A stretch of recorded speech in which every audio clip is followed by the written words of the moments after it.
반갑습니다. 훈민정 해로본 깊이에 빠지다. 훈민정 해로본 강독 강의 12기 6차 강의는 우리가 온라인으로 만나게 되었습니다. 한가위 연유로 인해서요. 자, 훈민정 해로본 간성본 원본 사진이 나와 있고요. 제가 2015년에 해설 복간한 간성미술문화재단과 교보문고에서 복간한 책이고요. 오른쪽은 그것을 해설한 책입니다. 오른 뭐 해설했다기보다는 우리가 이 원본을 제대로 읽기 위한 일종의 강독, 입체적으로 읽게 하는 그런 강독본인데요. 이 책을 바탕으로 해서 오늘 강의를 진행해 가도록 하겠습니다. 자, 우리가 앞에 제자에 관한 그 장대한 그러면서도 아주 깊이가 있고 명쾌한 그 훈민정 제자 원리에 대한 철학적, 과학적, 음악적, 수학적 바탕에 대한 설명을 우리가 배웠는데요. 그거를 이제 여기 사진에 보듯이 이렇게 이제 이 산문 형식으로 우리가 이제 이걸 번역하고 풀이하고 음미하고 그랬죠, 그죠? 자, 그런데 이렇게 산문 형식으로 이제 설명하고 나서 여기 보시면 결왈이라고 되어 있습니다. 그래서 이 결이라는 건 여러 가지 의미가 있지만 저는 여기서 이 갈무리했다 그런 걸로 해석하고 있고 이걸 그냥 결자를 그대로 해서 결시라고 부르기도 하고 또는 저는 갈무리시라고 부르기도 합니다. 자, 아무튼 이 앞에 설명한 내용을 뭔가 시 형식으로 칠언 고시처럼 칠언 시 형식으로 마치 노래처럼 시처럼 앞에 설명해 놓은 것들을 압축하고 강조하고 드러낼 건 드러내는 그런 짜임새로 되어 있습니다. 이런 형식은 이제 불경 편집 체제에서 가져온 거고요. 불경에서 부처님의 말씀 아주 뭐 되게 뭐 장대하고 길고 그런 말씀들을 우리 중생들은 뭐 이해하는 사람도 있겠지만 뭐 이해하건 못하는 간에 그런 말씀들을 다시 한번 정리하고 또 우리가 그 음미하고 잘 소통할 수 있도록 이 노래 또는 시 형식으로 다시 한번 정리해 주는 거죠. 그런 형식을 빌려온 것인데 이 후미녀 헤르본도 바로 그런 형식을 빌려오고 있습니다.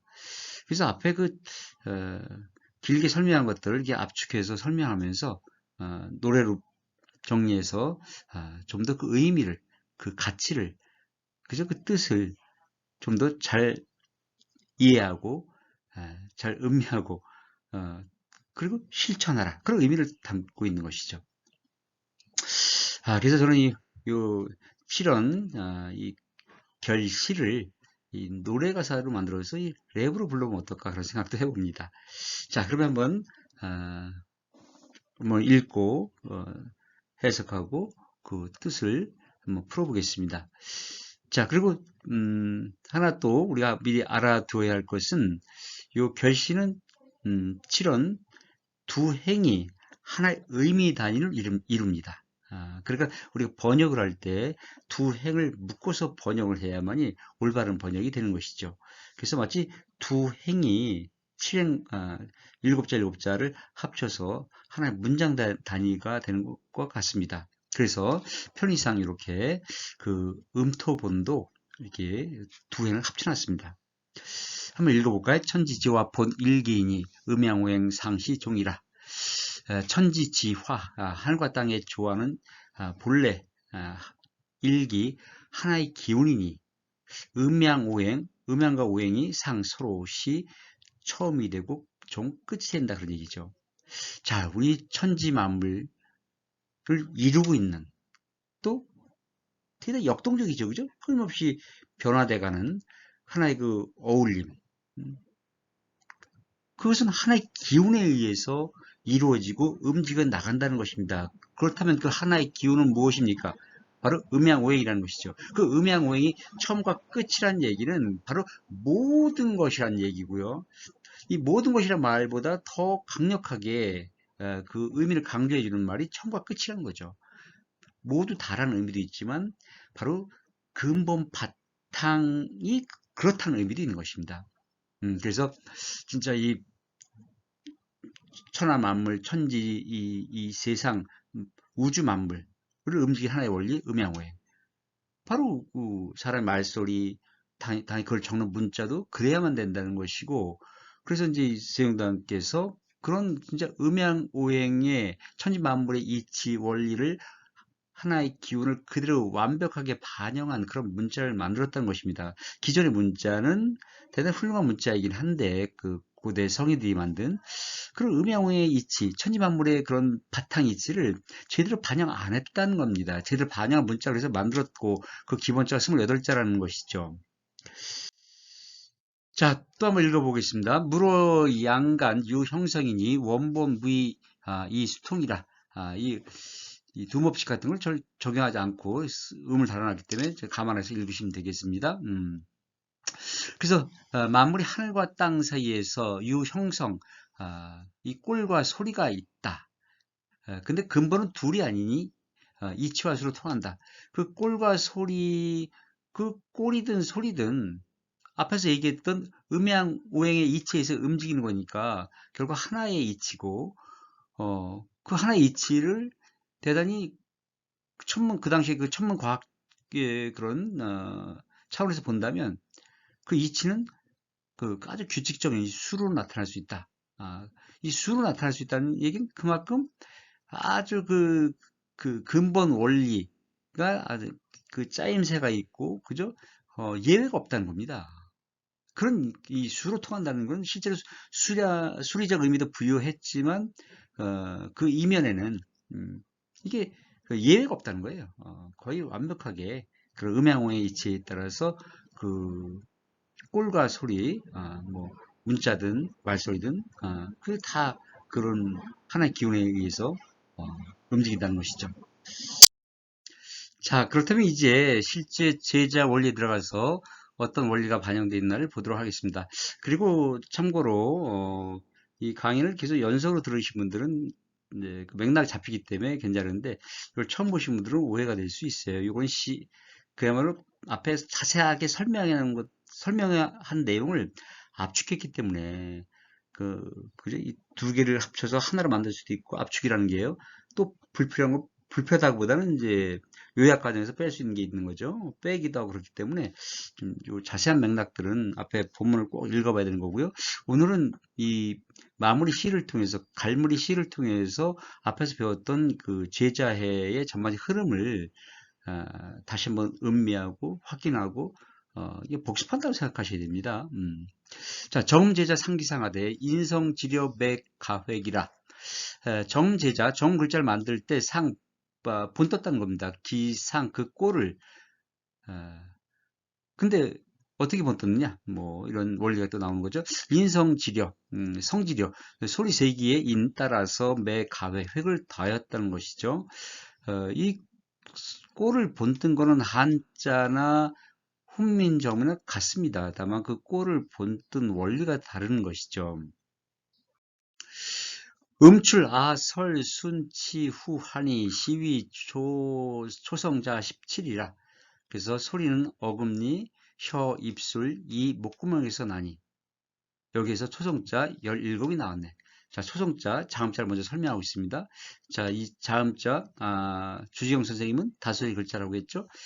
자, 이 다소의 글자는 발음견 어딘가에 닿았다가 터지거나 스치거나 두 개를 겸해서 나오는 소리니까 그 닿는 곳을 상형했고, 바로 어금니, 혀, 입술, 이, 목구멍 상형한 그 발음 기관을 얘기했고, 또 이걸 바탕으로 해서 만든 그 기본자가 17자다. 이렇게 설명을 하고 있습니다. 취, 설근, 폐후, 형이요, 육업, 사욕, 취의 별이라. 이 어금니 자죠, 그죠? 어금니 소리 글자는 설근, 폐후형, 혓뿌리가 목구멍 막는 모양을 취하였는데, 목구를 막는다는 얘기는 우리가 목젖 근처에 인두가 있고요. 숨길, 밥길, 거기에 성대 근처에 후두가 있는데, 바로 인두 근처를 얘기하는 것이죠. 자, 그래서 우리가 이제 그 어금니 소리 대표적인 소리, 기역을 악 하면 이제 그걸 우리가 확인할 수 있는 것이고, 같은 계열의 그 어금니 소리가 또 있습니다. 그러니까 악 할 때 기역은 안 울림소리고요. 이 코로 나오는 그 울림소리, 업, 바로의 초성, 옛 니은, 지금의 받침 소리가 있죠. 그죠? 업, 응업을 합쳐서 이렇게 응의 받침을 초성으로 가져가야 됩니다. 응업. 자, 이 예니응 요거는 이제 그 동그라미와 비슷하지만 취한 뜻이 다르다. 이 동그라미는 목구멍 소리죠. 요 꼭지 달린 예니응은 어금니 소리고요. 비슷한 위치에서 나지만 비슷한 위치지만 약간 그 차이가 있는 것이고, 그죠? 발음 방법도 다른데, 그렇다면 어음리 소리 만들면서 왜 후음에서 가져왔느냐 이런 설명이 이제 그 본문안에 이제 자세히 해놨습니다. 그래서 그 만약에 기억에다 획을 더하게 되면 그 안 울림소리로 오해될 가능성도 있어서 울림소리인 동그라미에다가 바로 그 위에서 나기 때문에 이게 짧은 액을 위에서 붙인 거죠. 자, 설레, 상설, 부상하기요, 순죽, 실시, 치, 구형이라. 혀소리 글자는 혀가 설부상악, 윗 잇몸에 닿는 모양을 본뜨고, 입술소리 글자는 바로 입꼬를 취하였네. 혀소리 글자의 기본자는 니은이죠. 그래서 우리가 니, 느, 난, 는, 난 하면 혀 끝이 윗 잇몸에 닿는 모양 우리가 느낄 수 있고요. 입술소리 글자는 입 모양을 이게 앙다운 모습 이렇게 그린 네모로 한 거죠. 한자 입구자 같다고 해서 입구자 따왔다고 하면 안 됩니다. 우리가 몸, 미, 무 이렇게 두 입술이 닿았다가 코로 나오면 이게 이제 미음이 되는데 이 앙다운 모습이 되는 것이죠. 치후, 직취, 치후 상이요, 지사, 오이, 성자명이라. 이 소리 글자와 목구멍 소리 글자는 즉 바로 취했다. 이와 목구멍 모양을 본떴으니 자, 이 다섯 자를 알면 소리 이치는 절로 밝혀지리라. 자, 여기는 결시이기 때문에 이렇게 압축해서 하다 보니까 이제 기본 그 앞에 설명한 그 이치대로 이렇게 적용이 된다는 것을 이제 이렇게 설명하고 있고요. 그래서 저는 그 상형 기본자라고 합니다. 다섯 자죠. 그날 모습은 기역, 니은, 미음, 시옷, 이응. 요걸 본뜬 원리 같고 거기에 가액한 원리 같으니까 우리가 이 다섯 상형 기본자라고 하는데 저는 이 상형 기본자를 알면 그 소리치는 저절로 밝혀진다. 그런 얘기죠. 자, 우, 유, 반설, 반치음이나 취상, 동의, 취즉, 이유. 또한 반혀소리 글자, 반혀소리 글자 뭐가 있죠? 리을, 반이소리 글자, 반시옷, 삼각형처럼 생긴 거예요. 본뜬 것은 같은데 짜임새가 다르다. 체즉이 여기서 이제 이체자란 말이 나오고 있고 고등학교에서 그걸 이체자라 가르칩니다. 가획한 건 맞습니다. 다만 짜임새가 다르다는 거죠. 그래서 다른 가획자는 획을 더할 때마다 소리가 더 세지는 원리를 반영한 것인데 이 반시옷 같은 거, 리을 같은 건 그런 원리에서 벗어나 있다. 그러니까 짜임새가 다르다. 그래서 가획자는 맞는 거죠. 그래서 저는 특별 가획자라고 제가 처음으로 이름을 붙였고요. 학교에서는 이체자라고 합니다. 그 체를 저는 짜임새라고 본 거죠. 자, 그래서 자, 여기는 한자를 통해서 음을 나타냈기 때문에 제가 이렇게 대가로는 제가 해놓은 것이고요. 그래서 보통은 이제 이렇게 이를 붙여서 읽었습니다. 세종단께서는 해로본 학자들은 님이 시, 이 이런 식으로 그죠? 그래서 그 한자 음을 써놓다 보니까 남이 술, 유혹, 성, 분류하니 차, 서, 수후, 상형, 시이라 이렇게 돼 있죠, 그죠? 그래서 결국 번역을 하게 되면 이 한자음이 어떤 자음자를 대표하는가를 알아서 결국 니은, 미음, 시옷, 이응 지금 얘기하면 이제 그런 식의 명식으로 부를 수밖에 없겠죠, 그죠? 그 당시로 한다면 니미, 시, 이루 붙이면 되겠고요. 소리는 세지 않으므로 차례는 비록 D나 그 꼴을 본뜨는 처음이 되었다. 그래서 요거는 이제 이 당시에 이 자음자, 초성자를 배열하는 방식은 중국의 서문학에서 그냥 그때 보편적인 그때 언어학이었으니까 그 당시에 그걸 가져온 겁니다. 그래서 울림소리가 처음에 이를테면 기역 같은 차청, 이제 전청이 있고요. 전청, 아주 맑은 소리. 그 다음에 키역 같은 차청, 그 다음에 쌍기역 같은 전탁, 맨 끝에 불청불탁 울림소리가 있었어요. 그래서 차라리 비록 D라고 한 말이 그 울림소리가 맨 뒤에 있었기 때문에 이런 말이 붙었고, 뒤에 있지만 음, 소리는 세지 않은 소리, 부드러운 소리, 그래서 그 상형 기본자가 되었다. 그런 말을 하고 있는 거죠. 자, 배저, 사시, 여, 충기하니, 오행, 오음, 무, 불, 협이라. 자, 이것을 네 계절과 천지 기운에 맞춰보니, 이 충기라는 말을 천지 기운으로 이렇게 번역했습니다. 오행과 오음계에 어울리지 않음이 없다. 이렇게 만들어 놓고 보니, 사실은 만들어 놓고 보니가 아니라, 이 천지자연의 음양이치에 따라 만들었기 때문에, 결국은 뭐, 만들기 전이나 후나, 그죠?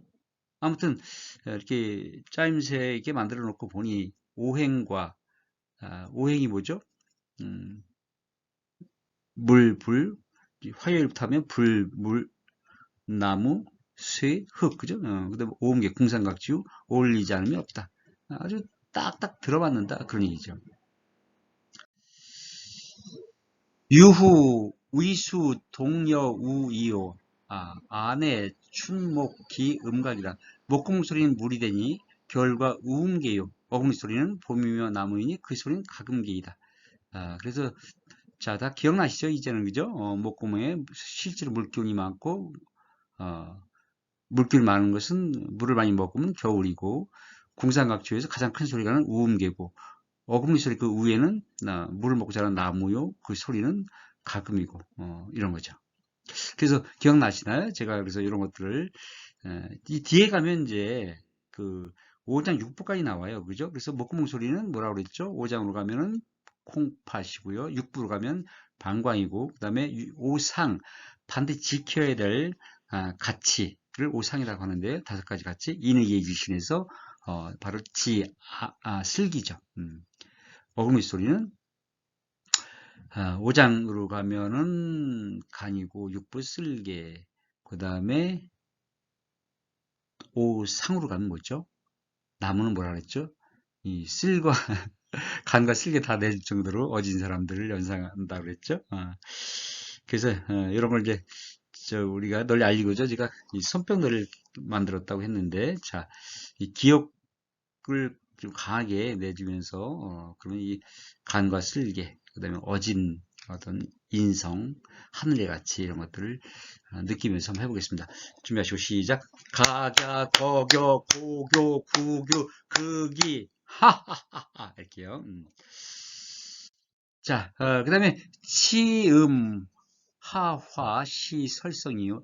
치즉, 상추, 우, 시금이라. 치음계는 여름이며 불인 것은 혀소리요. 이거는 이제 오행시를 만들다 보니까 그 운율을 맞추기 위해서 이렇게 이게 치음계라는 게 앞으로 나왔는데 결국 혀소리, 니은, 디크와 같은 혀소리는 그 불이죠. 오행으로 보면. 그 다음에 궁상각지우름 치음계고 여름이고 그 다음에 오장, 심장, 작은 창자, 육부로 가면 그 다음에 오상, 정시적 가치, 하늘의 가치는 뭐라 그랬죠? 예의, 그죠? 그런 얘기입니다. 이 소리는 곧 상계며 가을이니 또한 쇠이네. 그래서 이 소리는 자, 오장으로 가면 뭐죠? 허파. 그 다음에 육부로 가면 큰 창자. 그 다음에 이처럼 단단한 정의. 이런 거죠. 순어, 위수, 본무, 정이나 토이, 개하, 위, 궁음이라 입술 소리는 방해할 수가 본디 정해진 것이 없어도 흘기며 늦 여름이니 궁음계가 되네. 그래서 입술 소리는 방이면 중앙이죠, 그죠? 그 다음에 오해는 흘기고 그리고 늦여름이라는 건 계절의 중간이라는 얘기인데 다만 그냥 단순한 중간이 아니라 바로 모든 계절을 계절답게 만드는 그런 힘이 있습니다. 그래서 사실 이 궁음계라는 게 음으로 보면 표준음이 되는 것이고 바로 거기가 황제의 자리입니다. 그래서 만물을 만물답게 백성을 백성답게 만들어주는 이 천지자연의 기운을 받아서 전달해주는 이게 이제 황제 임금의 역할인데, 그래서 이 궁음계, 바로 이 중앙방위가 그런 중요한 의미를 담고 있습니다. 그리고 사실 말소리도 결국 이 입술소리를 통해서, 그죠? 숨이 들어가고 나가고 하니까 대단히 중요한 위치에 있는 것이죠. 자, 성음, 우, 자유, 청탁하니, 요, 조, 발, 세, 추심하네. 자, 성음 말소리는 또한 스스로 맑고 흐림, 청탁이 있으니, 요자, 이 요자 오른쪽 위에 동글뱅이점, 권발, 권점 있죠? 돌림, 바로 거성이죠. 거성일 때는 중요하다는 뜻입니다. 필요하다는 뜻이 아니고, 그래서 중요한 것은 초성 날 때에 자세히 헤아려 살펴야 한다. 그러니까 이제 그 말소리를 청탁이라는 어떤 음운 자질을 가지고 이제 설명을 하면서 바로 그 맑고 그림 청탁, 이런 거에 의해서 그 초성, 지금의 자음을 우리가 그 규칙적으로, 체계적으로 분류할 수 있다는 것이죠. 자, 전청 소리, 아주 맑은 소리, 지금은 보통 예사 소리인데요. 평음이죠. 전청, 성시, 군, 두, 볕, 별, 즉, 술, 읍, 역, 전청, 성이요. 전청 소리는 기디비이며 지시이도 또한 전청 소리라네. 바로 이런 소리가 이제 지금의 보통 예사 소리에 해당되는 것이죠. 전청이라는 말은 바로 아주 맑은 소리, 그런 얘기인데, 그 아주 맑은 그래서 이제 제가 실제 책에서는 이걸 이제 강의용이기 때문에 이제 이렇게 돼 있는데, 병기를 중고등학생에서 병기를 하고 있습니다. 그죠? 아주 맑은 소리, 전청 소리. 전청이라는 그런 용어를 또 이렇게 무시할 수는 없기 때문에 또 그 용어는 나름대로 필요한 거죠. 그죠? 그래서 아주 맑은 소리, 전청 소리는 이렇게 병기를 했어요. 그다음에 이제 차청은 버금 맑은 소리죠. 그래서 양내, 쾌, 탄, 표, 침, 허는 오음, 각, 일, 위, 차청이라. 키티, 피치, 히와 같은 지금은 이제 보통 그 거센 소리 격음이죠. 각 하나씩의 차청, 각 하나씩의, 그러니까 기역은 어금니 소리에, 티읕은 혀소리, 그 각각의 차청이라고 얘기하고 있는 것이죠. 전탁지, 성규, 땀, 뽀와, 우, 유, 자, 싸, 역, 육, 홍, 이네. 전탁의 소리, 지금의 된 소리는 끼띠, 삐에다가 찌, 씨가 있고 또한 시, 바로 6개가 있었죠. 그죠? 그래서 이 전탁은 지금의 된 소리인데, 지금의 된 소리보다는 좀 약했다고 합니다. 그죠? 그리고 이제 우리가 되게 내다 보니까 이 성대를 약간 울리게 되는 그런 특성이 있어요. 그래서 중국에서는 이거를 이제 울림소리라고 하고, 또 일부 지금 학자들도 뭐 울림소리라 주장하는 분들도 있습니다. 그건 대인소리의 특성 때문에 그렇다고 보는 거죠. 다만 이제 지금 현대 국어에서는 기억이 안 울림소리인데, 그 안 울림소리의 대인소리가 울림소리를 이렇게 보는 건 좀 불합리하다 보여서 이제 안 울림소리라고 보는 것이고요. 자, 전청, 병서, 위, 전탁이니 유, 홍, 자, 허, 시, 부동이라. 그래서 자, 전청을 병서 나란히 있으면 전탁이 되는데, 그죠? 전청 기역이란 어금니 소리를 예를 든다면 전청 글자 기역을 나란히 있으면 전탁 쌍기역이 되는 거죠. 다만 쌍히읗만은 히읗에서 나와 이것과 같지 않다. 이 말이 무슨 말이죠? 요거는 잠깐 써보겠습니다. 그죠? 자, 이게 다른 글자들은 다 이렇게 다른 대소리 글자는 예외가 없습니다. 5글자 나머지. 이게 전청 글자를 나란히 쓰면 돼요. 그래서 전청 글자를 나란히 쓰는 것은 좀 더 강하고 길게 한다는 거죠. 그걸 엉긴다라고 했습니다. 실제 된 소리가 이제 그렇게 엉겨서 나오는 거죠. 음원 자질로 본다면. 그런데 목구멍 소리 계열의 전청 글자는 여린 히읗입니다. 근데 요거를 만약에 그 나란히 쓰면은 읽게 되는데, 자, 우리 해례본에서 이 동그라미는 어떻습니까? 목구멍 소리인데 있는 듯이 없는 듯이 있는 그런 이 소리가 있다고 봅니다. 그죠? 소리가 우리가 숨을 안 쉴 때와 숨을 쉴 때의 차이 그런 거라고 볼 수 있는데, 그러니까 이게 잘 느낄 수가 없어. 느낄 수 없는 약한 소리, 요거보다 좀 더 강한 소리가 요거라는 건데, 좀 강하다 하더라도 이 소리가 거의 들릴락 말락 느끼기가 일반적으로 인지하기 어려운 소리를 강하게 해야, 사실 뭐, 얼마나 더 강하게지겠습니까? 그러니까 이걸 거듭 써봤자 옮길 수가 없는 거죠. 그래서 어쩔 수 없이 목구멍 소리는 이렇게, 아, 시읒자, 차천 글자를 나란히 써서 전탁 글자를 만들었다 그런 얘기죠. 일종의 예외지만 예외를 갈 수밖에 없는 실제 발음 현상에 대한 과학적 객관적인 결과 반영이기 때문에 예외가 곧 과학이 된 겁니다. 그렇게 보시면 될 것 같습니다. 업, 나, 미, 욕, 금녀, 장, 기, 성, 불청, 우, 불탁이라. 님이, 이와 리, 지는 그 소리 막지도 또 흐리지도 않다. 그래서 우리가 현대국어에서 울림소리 유성음을, 이 당시 용어는 불청, 불탁, 그런데 그 당시에 중국 서문왕의 보편적 용어였었죠. 그죠? 아무튼 울림소리.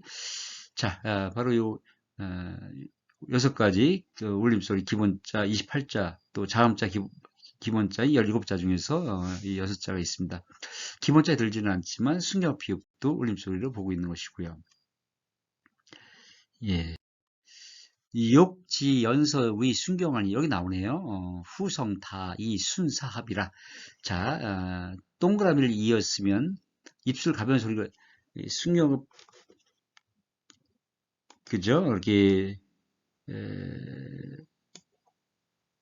어, 자, 여기 쓰겠습니다. 이 비읍에다가, 여기 동그라미를 이어 쓴다. 이어 쓰는 건 이 아래로 이어 쓴다는 겁니다. 옆으로 이어 쓴다는 게 아니고요. 그래서 이어 쓰면 입술 가벼운 소리가 된다. 그럼 어떻게 발음하느냐?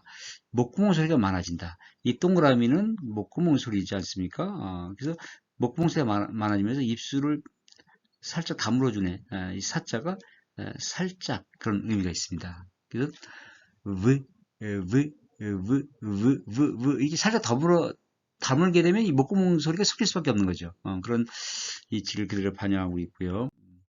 자, 이제 초성자, 지금의 자음자 설명을 끝냈고요. 이제 중성자 넘어갑니다. 자, 중성 11역 취상하니 정의 미가 용이관이라. 자, 중성 11, 중성자 11자 역 또한 취상 꼴을 본떴는데 정의 섬세한 뜻은 미 아직 가용 쉽게 볼 수 없다. 자, 이제 대단히 섬세한 뜻을 담았기 때문에 좀 더 좀 그 원리와 이치를 좀 알아보자 뭐 그런 의미를 이렇게 쓴 거죠. 자, 그래서 봤더니 턴 지금 아래야 이건 용어가 좀 잘못했죠, 그죠? 하늘나라고 하든가 하늘나는 의 천성 최심하니 그래서 본떴다 천성 바로 그 하늘을 본떠서 그 성 최심 그 소리가 가장 깊다. 그리고 소위 원형 여탄환 이게 되게 재밌네요, 그죠? 그 꼴은 그 원형 그 둥근 꼴은 여탄환 총알과 같다. 이렇게 썼습니다. 진짜 슝 하늘에서 총알 같죠, 그죠? 자, 하늘 본떴고 실제로 이제 하늘은 모든 우주 만물의 이제 중심이다 보니까 그 의미도 깊고 하늘 끝간을 알 수 없고 그래서 옛날에는 이 하늘을 뭐 검다라고 그 얘기도 했는데 그럼 끝간을 알 수 없다 그런 의미를 담고 있습니다. 아무튼 그 넓은 거를 이제 끝간을 알 수 없는 우주와 같은 하늘 그죠? 이 점으로 가지고 뭐 이렇게 하는 것보다 더 그 하늘을 더 담고 있는 게 이 점이죠. 자, 그래서 여기 총알 같다고 재밌게 비유적 표현으로 나타내고 있고요. 즉, 성, 불심. 저 아까 저기 하늘의 소리, 이 아래아가 실제로 가장 깊게 납니다. 그래서 이를테면 가장 얕게 나오는 소리 그 다음 혀 앞에서 약간 혀 뒤에서 이렇게 그래서 이렇게 가장 낮은 소리 이, 그 다음에 뒤로 갈수록 혀를 더 설축 오그려 가지고 마치 바리톤처럼 목 좀 깊숙이 이렇게 나오는 소리다. 뭐 이런 의미를 담고 있습니다. 자, 소리는 깊지도 얕지도 않고 바로 이보다는 더 깊고 이 하늘나보다는 덜 깊다. 그런 얘기죠. 그 모양 평평하면 바로 땅을 본떴다. 그런 얘기고요. 자, 침, 이, 상, 일립, 걸성천하니. 그래서 자, 이라는 글자는 상 본떴다. 인립 사람이 본뜬 것을 본떴으니 그걸 그 소리가 얕다. 그런 얘기죠. 자, 이래서 이제 하늘과 땅과 사람 세 요소를 본뜬 글자가 다 나왔고 바로 그것은 삼재지도 사의비라. 그래서 이제 하늘과 땅과 사람 삼재지도 천지 삼재이치가 모두 갖춰졌다. 그래서 모음자 중성자의 그런 상형 기본자가 완성이 됐습니다. 홍, 출, 어천, 상위, 합이요. 상치, 천원, 합지, 평이요. 평이라. 오는 하늘에서 나와 입을 거의 닫으니 꼴은 하늘의 둥금과 땅의 평평을 아울러 취했네. 자, 오늘 하늘에서 하늘에 나왔다는 얘기는 뭐 물론 이 동그라미가 들어있기도 하지만 그거보다는 이 양성 글자라는 얘기입니다. 그죠? 그 다음에 상위합. 그래서 그 합이라는 게 닫는다는 얘기인데 완전히 닫아버리면 소리가 안 나오는 거죠. 그래서 다른 책에서는 뭐 닫았다 이렇게 나오는데 그러면 소리가 안 나오는 거니까 그 말이 안 되고요. 거의 닫으니. 그래서 지금의 원수모음 오, 아, 오, 아, 우. 그죠? 가장 많이 오물이죠. 오물이죠. 거의 닫아버리죠. 그래서 이제 이렇게 거의 닫으니 이렇게 번역을 했고요. 그래서 꼴은 이제 둥근 꼴, 평평한 꼴을 아울러 취했다는 것이고요. 자, 담 역출천 위 이백하니 바로 삼을 취인성이니라. 또 하늘에서 나왔다는 얘기는 이게 들어가 있다는 의미보다는 양성 몸이라는 거예요. 그죠? 그래서 오아가 양성 몸이죠. 또 하늘에서 나와 많이 열려 있으니 많이 열려 있어. 가장 많이 벌리자. 바로 삼을 취인성이라. 일과 사물에서 피어나 일과 사물에서 피어나 사람에서 이루어지네. 일과 사물, 이 지구상의 모든 일과 사물, 사람을 이제 중심으로 이루어지다 보니까 바로 이거와 이제 이 사람을 뜻하는 이가 들어간 그 어떤 상징적 의미, 그걸 이렇게 의미를 부여했습니다. 용초생의 일기원이요 출천의 양제상외니라. 자, 용초생, 처음 생겨난 뜻으로 둥근점을 하나로 하였으니 출천, 하늘에서 나와 양이 되니 위와 밖에 놓이네. 결국 오와 그죠? 오는 위, 아는 바깥에, 그죠? 양성몸이라는 거죠. 자, 욕이양 겸인 위 제출이니 이원 위형 견기의요. 요 야는 사람을 겸하여 거듭남이 되니 두 개 둥근꼴로 그 뜻을 부이네. 요 야는 사람을 겸한다는 얘기는 사람을 뜻하는 이가 들어가 있다는 얘기가 아니라 이에서 출발한다. 그죠? 요와 야의 그런 이중모의 공통점은 이요, 이야 이렇게 이에서 출발하죠. 그래서 사람 겸했다고 한 거고요. 그래서 사람을 겸하다 보니까 이중모음이고 이중모음의 지금 언어학적 관점에서 본다면 이중모음의 어떤 그런 의미를 담기 위해서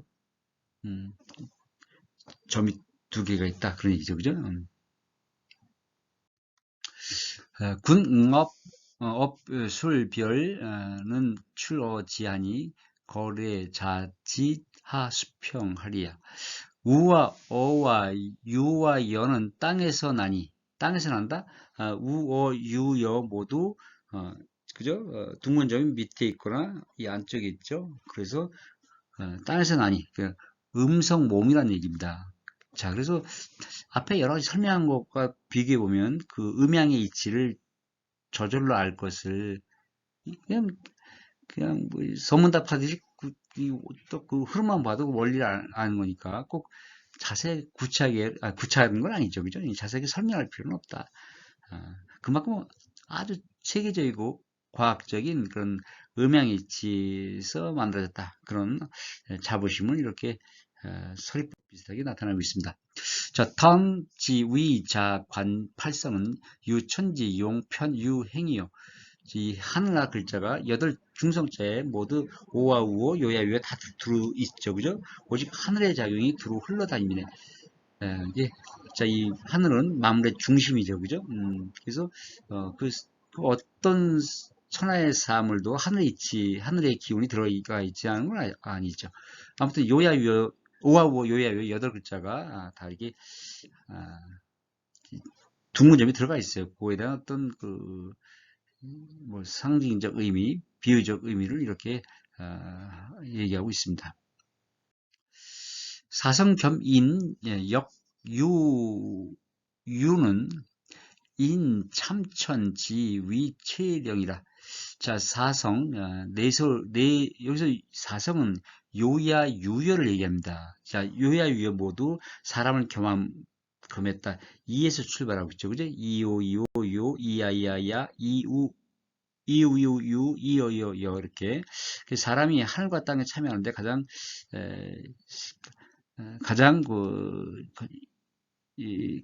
신령하기 때문이다. 마무리 영장이기 때문이다. 그런 의미죠, 그죠? 자, 치 삼성 구지리 하면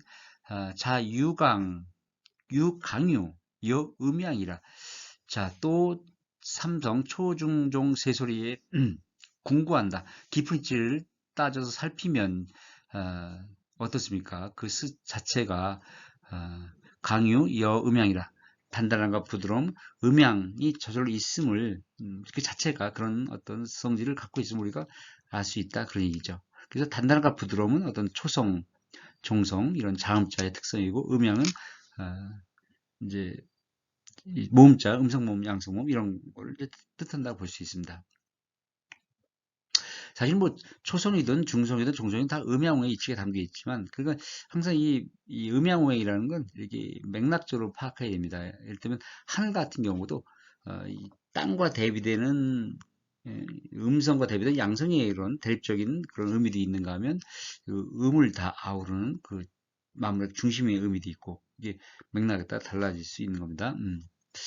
그래서 자, 그렇게 맥락적으로 보면 될 것 같고요. 자, 중시, 천용, 음양분하고 촌의 지공, 강유, 창이라. 자, 중성은 천용, 하늘의 작용으로서 음양으로 나뉘어지고, 초성은 지공, 그, 초성은 곧 지공, 땅의 그, 공로로 강하고 부드러움을 나타낸다 그런 얘기죠. 자, 그래서 음양이 중성의 소리 성질, 그 다음에 단단함과 부드러운 초성의 성질 이렇게 분류해서 설명하고 있고요. 자, 중성 창지, 초성 화한이 천선, 호, 지리, 자연이라. 자, 중성이 창 부르면 초성이 화 대답하는 거죠. 응하니 천선, 홀이, 지, 자연이라. 자, 천이 선 앞선다, 땅보다 자연의 이치네. 요거는 이제 아까 음양이 상대값을 한다 얘기했죠, 그죠? 그래서 초성, 중성, 종성 이 말 속에 나오는 순서대로 본다면 초성이 하늘이 되는 겁니다. 그 다음에 중성이 어, 땅이 되는 거고. 그런데 음절이라는 것은 이 모음, 중성을 중심으로 한 그런 한 덩이 말인데 모음을 중심으로 해서 초성 반드시 오고요. 종성 있을 때도 있고 없을 때도 있고. 아무튼 중성이 중심이 되는 거니까 자, 그 음절이라는 개념을 보면 중성이 초성과 종성을 이렇게 부르는 거죠. 그죠? 그래서 이때는 이 중성이 하늘이 되는 겁니다. 이렇게 맥락에 따라 음양이 달라진다는 것 이해해야만이 이 말 뜻을 이해할 수 있고요. 자, 화자. 자, 응하는 것이 위, 초, 역, 위, 종, 초성도 되고 종성도 된다. 결국 중성이 부르면 응하는 것은 초성과 종성이 되는 거죠. 그죠? 그리고 이제 뒤에 가면 또 초성이 종성이 되고 종성이 초성이 되는 그런 것도 나오는데 아무튼 만물 땅에서 나서 모두 다시 땅으로 되돌아가미네. 물생, 만물이 생, 복귀한다. 개, 모두, 곤, 여기선, 음의 기운이 충만한 곤개의 땅의 의미로 쓰인 거죠. 그래서, 음, 그래서 이 땅에서 나서 모두 땅으로 되돌아가는.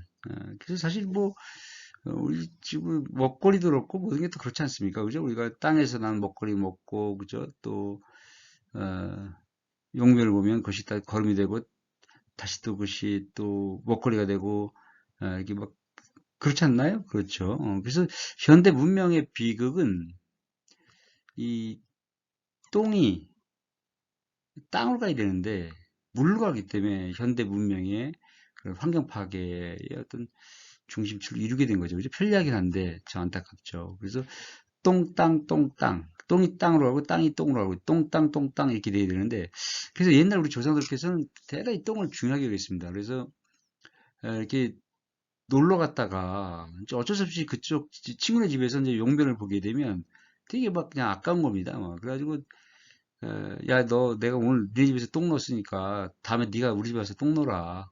그래가지고 그래서 막 강제로 막 데려다가, 강제로 데려다가 그런 건 아니고, 하여튼, 이 기회를 잡아서 갚아야 됩니다. 이게 우리나라 옛날에, 그만큼 똥을 죽여셔야 됩니다. 똥이 생명이니까. 똥이 생명이잖아요.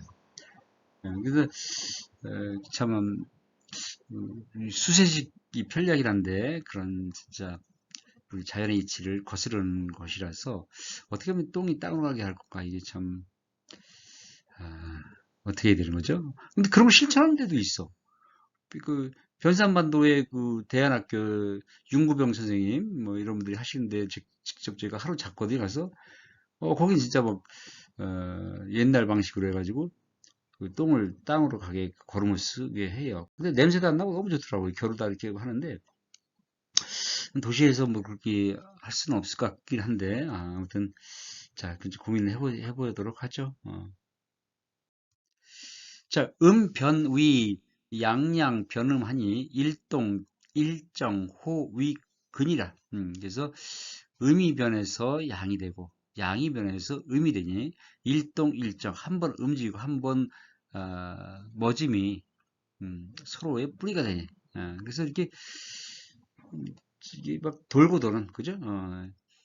초성이 정성이 되고, 정성이 초성이 되고, 뭐 그런 것처럼, 이 음양이라는 게 맥락에 따라, 계속 서로 상호 관계 상생 작용을 하는 거죠. 초성 부유 발생의 하니 위 양지 동주 어촌이요. 자, 초성은 다시 피어나는 뜻이 있으니 이거는 이제 양지동 양의 움직임으로 주 어촌 하늘에서 이끈다네. 그래서 자, 요거는 이제 아까 상대값을 간다고 얘기했죠, 그죠? 그래서 초성, 중성, 종성이 소리 나오는 차례대로 본다면 이 초성이 이제 중심이 되는 거죠. 그래서 바로 하늘에서 이끄는 것처럼 이 다른 소리를 이제 초성이 앞장서 나가니까 중성, 중성이 따라오는 그런 맥락에서 설명하고 있습니다. 자, 종성 비지 지정이나 자음 어차 지정언이라. 자, 종성은 비지 땅에 비유되어 음의 머지면이 그죠? 종성에서 끝나는 거니까 일단 끝난다는 의미가 있죠. 받침. 자음, 어차. 그래서 글자의 소리가 자음, 글자의 소리가 여기에서 그쳐 정해지네. 그래서 이제 초성은 출발, 종성은 마무리. 뭐 그런 그냥 일반적인 그냥 그런 초중성 차례에 따른 의미를 부여하고 있고요. 자, 운성, 요, 제, 중성, 용, 한이, 인능, 보상, 천지, 의니라. 자, 운을 이루는 핵심은 중성의 쓰임새에 있으니 사람이 능히 보상 천지의라 능히 하늘과 땅의 마땅함을 도울 수 있다. 그래서 여기서 이제 보상 이런 말들은 이제 중국 고전에 나오는 이제 고사성어 비슷한 건데 그죠? 자 이거는 무슨 의미입니까? 이때 운이라는 것은 이 운이라는 말을 쓸 때는 뭔가 말소리가 아주 구체화됐을 때 그런 말 쓰는 겁니다. 자 그래서 이제 그 우리 말소리를 우리가 냈을 때 결국 이 중성 중심으로 음절 단위로 이제 이루어지는 거니까 이제 여기서 그런 맥락을 얘기하는 거예요, 그죠? 그 중성은 또 사람의 그 중간 사람의 역할을 하는 것이고, 그래서 이 사람은 하늘과 땅을 도와서 하늘답게 땅답게 또는 하늘과 땅의 조화로움을 드러내는 것이고, 그래서 바로 사람이 하늘과 땅을 돕는다 이렇게 얘기한 것이죠, 그죠? 이 상자 같은 경우에 그 동글뱅이가 권발, 권점이, 돌림이, 거성이 있을 때는 뭐 서로란 뜻이 아니라 돕는다는 뜻입니다. 자, 양지, 위용, 통어, 음하니, 지, 신, 즉, 반이 귀하니라.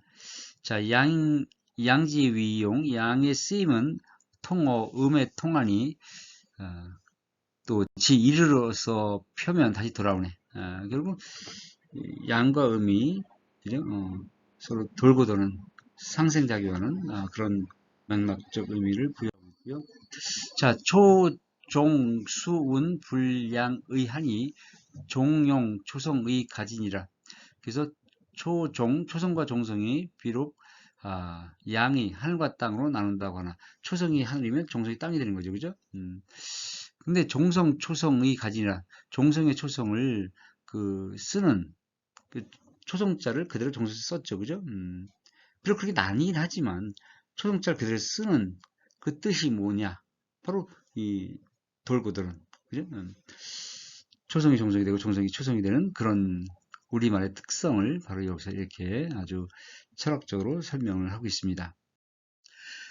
정음지자 지 이팔이니 탐색 착종 공심기인이라.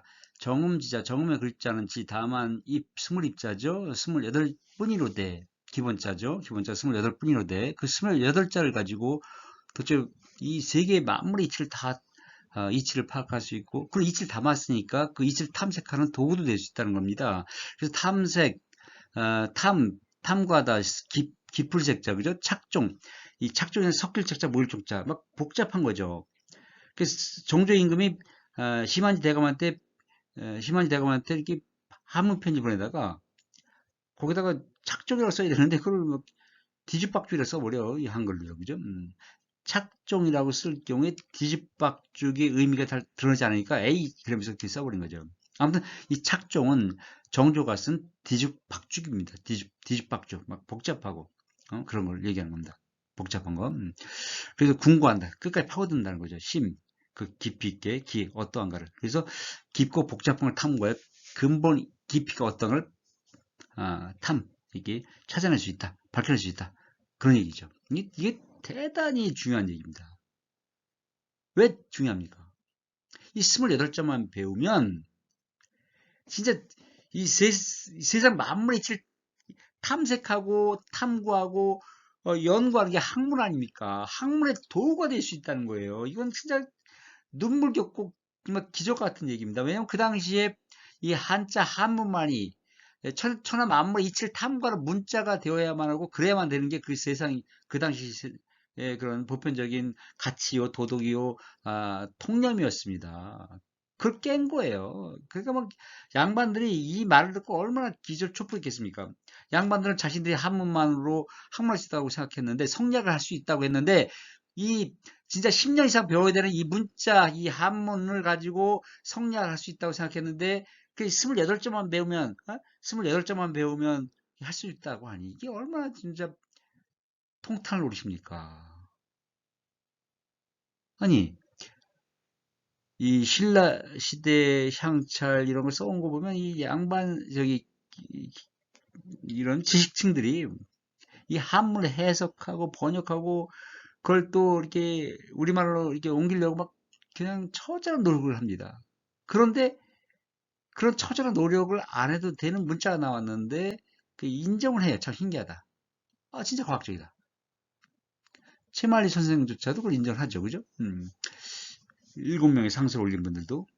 근데 실제로는 안 된다는 겁니다. 왜냐면 그건 한 가지밖에 없어요. 한자 한문을 통한 권위와 권력, 중화 사상 이런 거에 그런 이데올로기, 그죠? 정책 신념, 이 원리주의, 여기에 벗어나면 따를 수가 없다는 거예요. 그래서 흑문제 해례본을 양반들이 싫어했을 겁니다. 이런 말 때문에. 자신의 신분, 권력 이런 게 모든 게 무너질 수 있거든요. 자, 그래서 그러니까 근데 요걸 쓴 사람들은 그 8명의 학사들이죠. 그래서 8명이 여기 참여한 것 자체가 기적입니다. 기적. 세종시켜서 썼건, 자발적으로 썼건, 이런 말을 남겼잖아요. 어쨌거나. 그런데 자신들의 학문의 문자 받아들이지는 않습니다. 그게 이제 한계였던 거죠.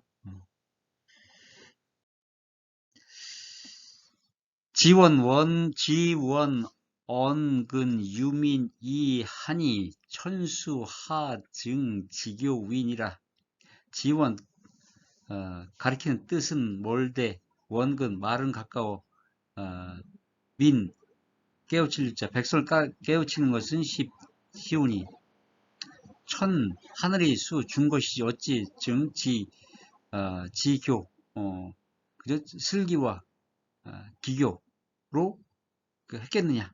뭐, 그런 얘기죠. 그죠?